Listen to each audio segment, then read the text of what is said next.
Okay, you need to stop what you're doing immediately because I think I just discovered something in the Blake Lively Justin Baldoni fiasco that could be breaking news. So, if you guys have been paying attention, you would know that people have been freaking out because they investigated the metadata of the New York Times article and discovered that things were embedded at around December 10th. And in other words, this means that the New York Times was working on the article weeks before the lawsuit was ever filed, which suggests that Lively colluded with them to put together the article.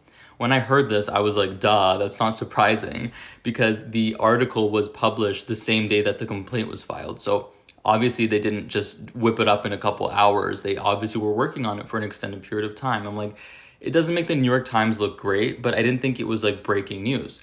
So I looked into the source code, I think that's what it's called myself, and I found out that when you look at the metadata for the embedded articles, specifically this image, the one of the text messages, you can see that it was actually embedded on October 31st.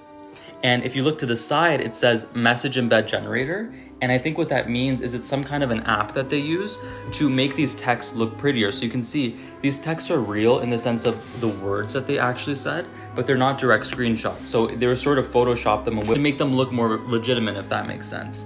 So if this is true, and you guys can please correct me because I am not a tech savvy person at all, so maybe I'm getting this wrong, but the date clearly says October 31st. So doesn't that mean that they were working on the article as early as October 31st?